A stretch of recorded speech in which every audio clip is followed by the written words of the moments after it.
Ya, selamat pagi adik-adik. Kita akan mulai perkuliahan. Kita awali dengan masuk pada lurus dengan kepercayaan kita masing-masing. Om Swastiastu. Om Swastiastu. Oke, di sini saya akan menjelaskan video media pembelajaran sesuai dengan mata kuliah yang kita aku dan kita pelajari selama semester ini, yaitu tentang hukum acara pidana. Yang mari kita menyimak dulu video media pembelajaran.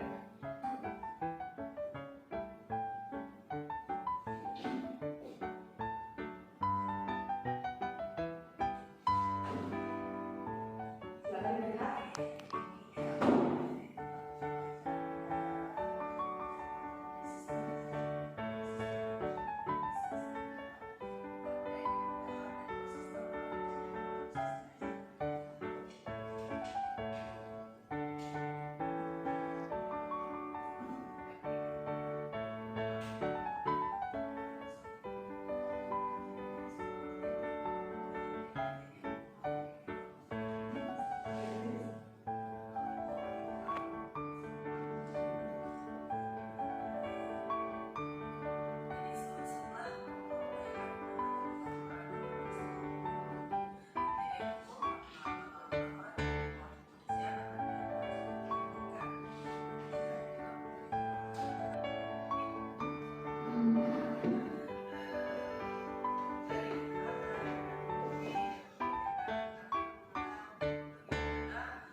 menjelaskan mengenai sistem acara pidana.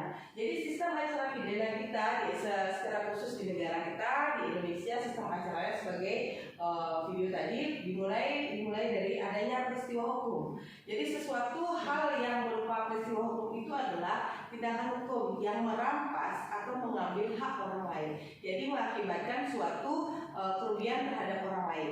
Nah, dari tindakan atau kejadian peristiwa hukum tersebutlah menimbulkan suatu korban. Jadi awal mulanya itu korban bisa melaporkan suatu tindakan atau peristiwa hukum tersebut ke polisi, yang dimana tadi kita sudah menjelaskan di laporan tersebut mengacu pada seorang polisi di bagian penyelidikan. Nah, kenapa harus ada laporan dulu kita baru dianggap suatu hukum acara itu dimulai? Nah, kalau tanpa ada delik aduan, maka hal itu tidak berarti ada suatu kejadian peristiwa hukum. Namun jika sudah ada delik aduan, dia mengacu kepada suatu tindak pidana. Maka sifat dan wewenang dari penyelidik itu mulai bergerak, di mana fungsi dan wewenang penyelidik di bawah Polri tersebut adalah melakukan penggeledahan, penyelidikan yang bertujuan mencari suatu barang bukti, kemudian keterangan saksi, dan mengumpulkan tanda pengenal atau keterangan-keterangan yang terkait atas peristiwa tersebut. Kenapa melakukan penyelidikan? Hal itu pasti dipertanyakan. Kenapa? Karena hasil dari penyelidikan tersebut akan mengerucut untuk mencari seorang tersangka dalam pelaku tindak pidana. Kemudian jika sudah semua barang bukti maupun keterangan saksi yang sudah terkumpul tersebut mengerucut pada suatu tersangka, maka turun kembali suatu tugas dari polisi itu sendiri sebagai tim penyidik. Penyidik itu juga sama, hampir sama dengan penyelidik yang berwenang untuk mengumpulkan alat bukti. Namun dalam penyidikan kita akan membuat sebuah BAP, berita acara pemeriksaan, di mana dalam BAP tersebut akan ada kronologis bagaimana peristiwa hukum itu terjadi. Jadi bagaimana awal peristiwa hukum tersebut, siapa sebagai tersangka, dan bagaimana hingga korban mengalami tindak pidana tersebut. Kemudian dalam BAP tersebut juga akan dimasukkan delik atau tindak pidana yang dilanggar. Jadi akan diajukan, misalkan kita mengambil salah satu contoh delik aduan yang bahwa dilakukan peristiwa hukum tentang tindak pidana pencurian dengan dibarengi dengan tindakan pidana pemerkosaan. Jadi ada dua tindak pidana yang dilakukan oleh satu tersangka. Nah, dalam BAP tersebut dijelaskan keterangan saksi mungkin pada saat kejadian atau alat bukti dari misalkan biasanya alat bukti itu benda mungkin adalah bagian-bagian dari tempat sekitar terjadinya suatu peristiwa hukum tersebut.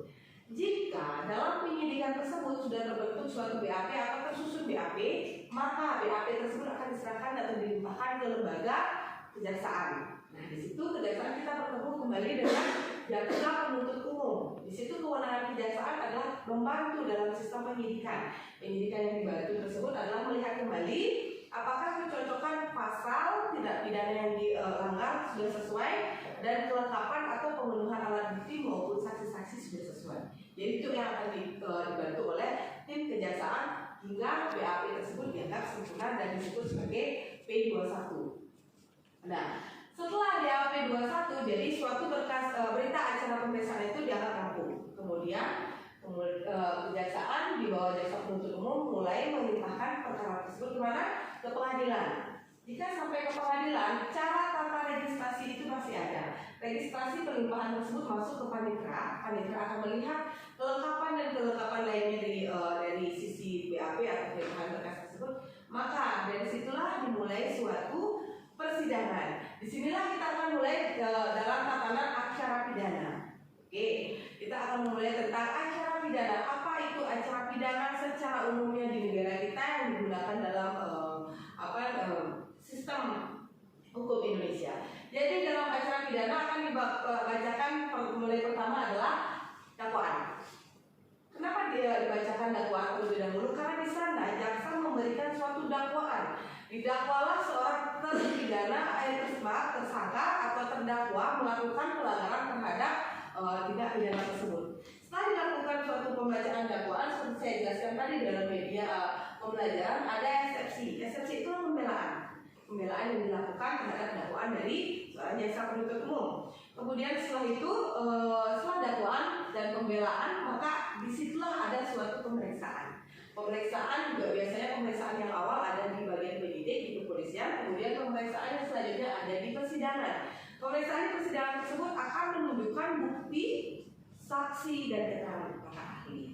Biasanya yang membutuhkan keterangan ahli itu menyangkut pada contoh kasus tentang pembunuhan, karena biasanya ahli yang biasanya ahli forensik atau ahli pidana tentang hukum pidana akan menjelaskan sesuai dengan apa kebutuhan dari persidangan tersebut. Kemudian bukti itu biasanya bisa berupa surat-surat penting yang bisa mencakup atau mengena pada kejadian hukum tersebut. Kemudian juga ada berupa bukti secara alat elektronik, biasanya CCTV jika menjadikan acuan pertama sebagai bukti melihat terjadinya kronologis kejadian tersebut. Kemudian ada juga saksi. Di sini ada saksi mahkota. Biasa saksi mahkota ini adalah saksi kunci yang bisa memberikan keterangan yang di mana saksi tersebut mengetahui secara lebih terperinci bagaimana terjadinya peristiwa hukum tersebut. Biasanya saksi itu ada dua saksi yang akan ditampilkan. Saksi dari pihak penuntut umum, kemudian saksi dari terdakwa. Kedua jenis saksi ini adalah di mana saksi yang didatangkan oleh terdakwa tersebut akan meringankan apa dakwaan yang diberikan oleh jaksa penuntut umum. Jadi saksi di sini akan disumpah sesuai kepercayaannya, memberikan kesaksian sesuai apa yang dia lihat dan mereka lihat saat kejadian tersebut. Namun sifatnya adalah meringankan terdakwa, memberikan kesaksian yang meringankan terdakwa. Kemudian ada saksi yang ditampilkan oleh JPU. Biasanya jaksa penuntut umum tersebut menampilkan saksi juga yang berfungsi adalah berlawanan dari saksi yang diberikan oleh terdakwa. Saksi yang ditampilkan oleh JPU itu adalah saksi yang memberatkan terdakwa. Jadi JPU juga mengambil saksi-saksi yang juga ada di BAP untuk melengkapi pemeriksaan dan memberikan keterangan yang memberatkan terdakwa. Kemudian setelah itu, setelah pemeriksaan saksi, maka akan ada pembacaan tuntutan seperti di video tadi, di media tadi ada tuntutan, pembacaan tuntutan dari jaksa penuntut umum. Tuntutan tersebut adalah isinya menuntut seorang terdakwa melakukan atas kesalahannya dengan hukuman yang sesuai dengan pasal yang dilanggar, seperti itu ya. Jadi dia dituntut misalkan dengan pencurian dituntut berapa tahun penjara, atau dengan kasus korupsi yang diberikan hukuman kurungan dan denda. Jadi ada hukuman secara primer dan subsidiar. Oke, itu salah satu tuntutan yang akan diberikan. Namun dalam tuntutan tersebut akan ada sesi replik, duplik, kemudian terakhir setelah pembuktian dan jawaban sanggahan dari terdakwa dan penuntut umum, maka akan terjadi rapat atau musyawarah majelis hakim. Apa fungsinya rapat musyawarah majelis hakim tersebut? Di sini ada 3 hakim. Pertama hakim ketua dan 2 hakim anggota. Mereka melakukan musyawarah melihat hasil pembuktian dalam peristiwa tersebut. Jika pembuktian tersebut mengacu memberatkan dan menyudutkan seorang terdakwa dinyatakan bersalah, mungkin vonis yang akan dijatuhkan tersebut adalah vonis yang sesuai dengan hukumannya. Namun jika dalam suatu persidangan ada saksi atau keterangan bukti atau ahli-ahli yang memang bisa ditampilkan meringankan suatu kejahatan yang dilakukan, atau memang di dalam persidangan tersebut pembuktian bisa membuktikan seseorang tidak bersalah, kemungkinan akan diberikan suatu putusan bebas. Jadi dari musyawarah majelis akan turun suatu putusan. Jadi putusan tersebut menimbang setiap putusan yang dikeluarkan oleh seorang majelis hakim atau hakim ketua di situ ada menimbang sesuai dengan putusan yang akan dikeluarkan. Jika sudah menghasilkan suatu musyawarah, maka hakim akan mengeluarkan putusan. Ada 3 putusan yang kemungkinan bisa dikeluarkan oleh majelis hakim dalam suatu hasil persidangan, yaitu bebas, lepas, dan dengan bagian dari video pembelajaran yang saya tampilkan. Adik-adik, dari penjelasan tadi, dari video media pembelajaran tadi, saya juga pemaparan saya tentang materi tadi, apakah ada hal yang ditanyakan? Kita buka sesi diskusi untuk memperjelas kembali materi-materi yang saya sampaikan. Mungkin ada diskusi atau pertanyaan dari adik-adik yang kurang dipahami. Mari kita buka sesi pertanyaan. Adakah? Oke, mulai dulu berapa orang? Oke, dari Sri, mungkin ada beberapa pertanyaan yang disampaikan dari materinya. Terima kasih sebelumnya atas kesempatan yang diberikan kepada saya. Jadi di sini saya ingin menanyakan terkait dengan putusan yang diberikan oleh hakim. Dari dalam perkara pidana biasanya ada 3 putusan, yaitu putusan bebas, putusan lepas, dan juga putusan kurungan. Nah, bagaimana bisa dalam hukum acara pidana itu ada yang namanya putusan bebas itu?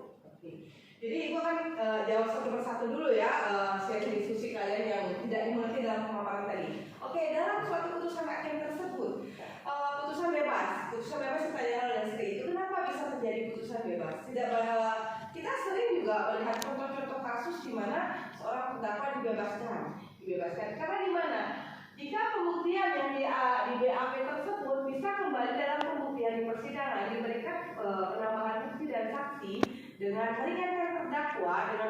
bukti yang bersifat meringankan terdakwa meringankan terdakwa dan terbukti dari saksi dan bukti-bukti tersebut bahwa terdakwa tidak melakukan kesalahan tersebut, maka putusan bebas bisa diberikan kepada seorang terdakwa. Jika ingat di sini kita bahas jika dalam pemeriksaan persidangan tersebut bukti, saksi dan para ahli kuat memberikan suatu argumen atau pembelaan terhadap terdakwa. Di sini biasanya saksi yang diberikan itu oleh pihak terdakwa.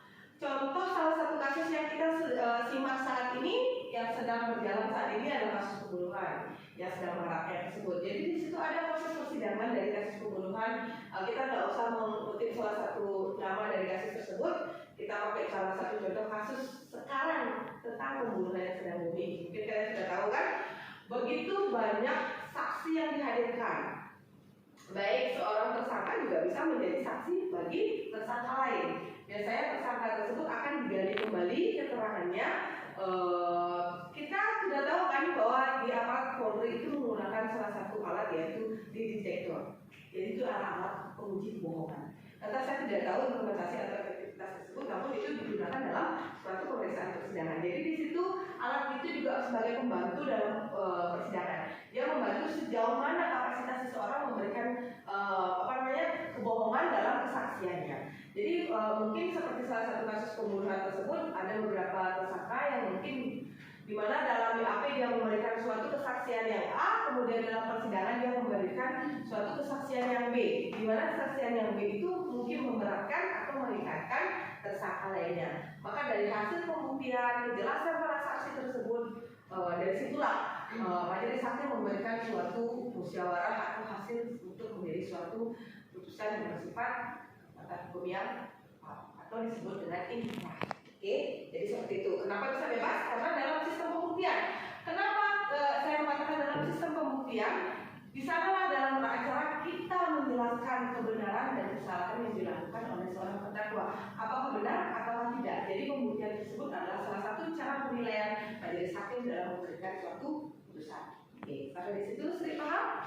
Oke, apakah ada? Terima kasih atas waktunya.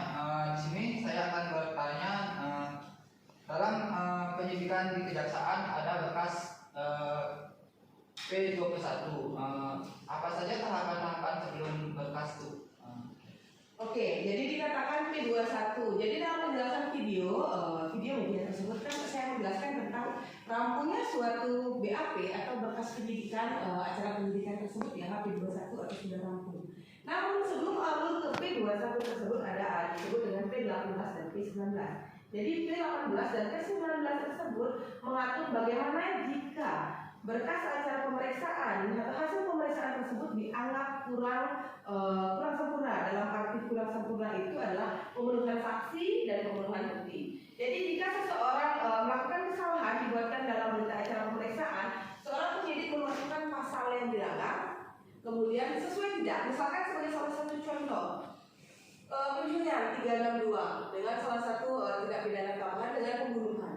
Jika memang dalam pemeriksaan tersangka di sana kurangnya bukti atau saksi yang menunjuk bahwa dia juga melakukan suatu pembunuhan, maka di berkas tersebut dianggap kurang sempurna. Jadi dia masih mengikuti dalam alur P18 ke 19. Jadi berkas tersebut masih dikembalikan ke penyidik di Polri untuk dilengkapi kembali. Jadi di situ masih ada penggalian saksi bukti kepada tersangka. Jadi sebelum P21 itu adalah alurnya P18 dan P19. Jadi memang jika saksi dianggap oleh jaksa, ini saksi tidak bisa menyimpulkan bahwa dia juga melakukan tindak pidana pembunuhan, maka akan dikembalikan. Begitu juga dengan bukti, dia tidak dianggap melakukan pembunuhan, akan dikembalikan lagi. Jadi hanya mengenai pada satu pasal 362 sebagai suatu tindak pidana pencurian. Jika setelah pengembalian dan diatur hanya melakukan satu tindakan pidana, dianggap sesuai dan pas oleh jaksa penuntut umum, maka dianggap sudah menjadi P21. Jadi ada P18, P19 dan P21.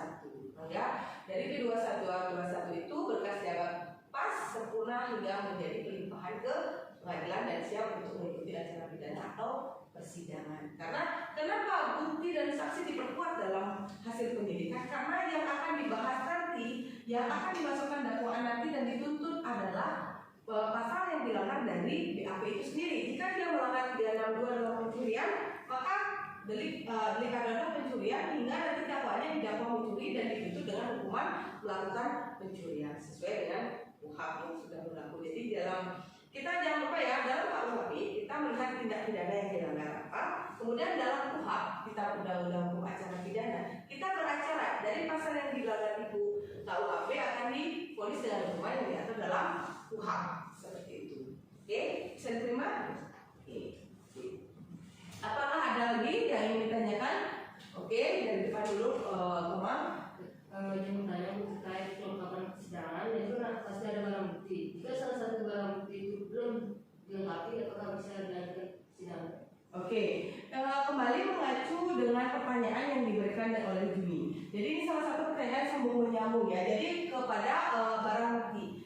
Seperti saya bilang, jika barang bukti tersebut tidak bisa dipenuhi dalam BAP, maka itu tidak bisa dilakukan persidangan. Tidak cukup bukti. Jadi tidak cukup bukti untuk menyatakan bahwa dia layak sebagai seorang tersangka. Misalkan pencurian. Ini kita kasus pencurian yang paling ringan kita pakai ya.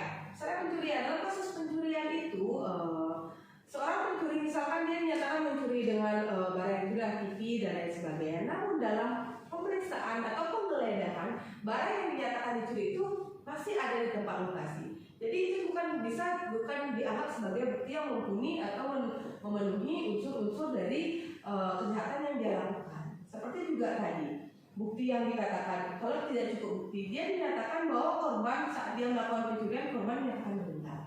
Kemungkinan dalam meninggal tersebut korban melakukan perlawanan diri dan terluka karena akibat diri sendiri. Itu bisa jadi bukan karena tindakan dari seorang pencuri, namun didakwakan dua tindak pidana. Jadi tidak ada salah satu bukti yang menunjukkan dia melakukan kekerasan pembunuhan. Jika dari hasil suatu visum, itu misalkan contohnya. Kemudian jika sudah dinyatakan dia tidak melakukan, jadi dia hanya didakwa oleh satu tindak pidana. Jadi misalkan dalam satu kejahatan dia melakukan dua tindak pidana dan satu bukti hanya mengacu dalam satu tindak pidana hanya dikenakan satu. Jika salah satu tindak pidananya juga tidak menimbulkan atau mendapatkan bukti, maka tidak bisa dikenakan dua hukuman dalam dua tindak pidana. Jadi harus ada bukti dan saksi yang akurat dalam pembunuhan dari BAP hingga pemeriksaan dan tuntutan dari jaksa. Dari sekian bisa dimengerti, Mama? Oke, apakah masih ada? Oke, silakan Putri. Baik, terima kasih atas waktunya. Jadi di sini saya akan bertanya, dalam hukum acara pidana ini kan terdapat penyelidikan dan penyidikan, ya. Apa perbedaan penyelidikan sama penyidikan? Oke, di sini kadang kita melihat kan mereka itu dalam satu instansi Polri, mereka melakukan suatu wewenang yang sama. Tapi jangan lupa dalam KUHP mereka diatur memiliki wewenang dan tugas masing-masing sendiri. Ya, kita mengacu dalam aturan KUHP ya, dalam aturan KUHP kita undang-undang hukum acara pidana, mereka diatur memiliki kewenangan dan wewenang sendiri. Jadi penyelidik dan penyidik itu berbeda. Penyelidik, jadi melakukan penyelidikan. Jadi dia akan mencari suatu tempos modus delicti. Tempos adalah tempat, modus adalah modus atau dasar dia melakukan tindak pidana. Kemudian delik apa yang dilakukan. Jadi mencari tiga jawaban dari modus tempos delicti. Itu salah satu acuan dalam kita melakukan suatu peristiwa hukum.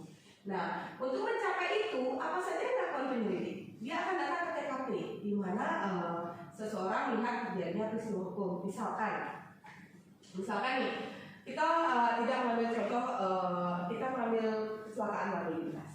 Kecelakaan lalu lintas itu kan pengambilan hak laporan atau kronologis. Jadi tersangka sudah ada, Bapak bisa ditanyakan apakah ini plat Bapak, apakah Bapak melakukan kecelakaan seperti ini karena sesuai bukti dan saksi adalah kendaraan Bapak yang melakukan tindak pidana atau kecelakaan lalu lintas dengan sistem beralih. Jadi akan dibuat semerucut mungkin, namun hasil-hasil dari penyelidik dan penyidik itu berbeda. Penyelidik menghasilkan hasil dari olah TKP dan penggeledahan dalam tindak pidana, kemudian penyidik akan menghasilkan BAP.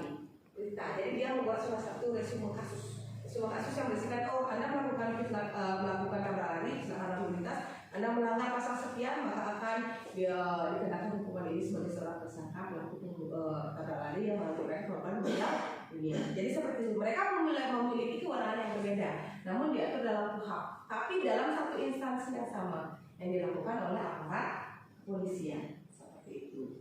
Jadi itu ya sistem-sistemnya dari awal. Jangan langsung nanti kita berpikir beracara itu tidak langsung dari penyidik maupun ke penyidik, tapi ada laporan tentang peristiwa atau kejadian hukum, dimulai dari kejadian tersebut hingga ada laporan, hingga dilakukan penggeledahan, kemudian akan dilakukan kembali pemeriksaan oleh penyidik. Seperti itu, buktinya kalau bisa diterima. Oke, jadi saya tanya dia apakah ada lagi yang ingin bertanya tentang materi saya? Video pembelajaran tidak. Jadi sedikit diskusi atau tanya jawab terhadap video pembelajaran media pembelajaran tentang hukum acara pidana. Saya sudah sampaikan, nanti kita mungkin bisa dapat mencari salah satu contoh kasus. Kita melakukan bedah kasus, mengambil satu kasus, kita praktekkan sesuai dengan alur persidangan, bukan alur awal ya. Kita tidak akan mengambil alur awal dari penyidikan, namun kita akan mengambil satu kasus, kita akan mulai praktek dengan proses di persidangan dari dakwaan, eksepsi, pemeriksaan saksi, kemudian hingga terjadinya putusan. Jadi untuk praktek yang lain kalian sudah bisa.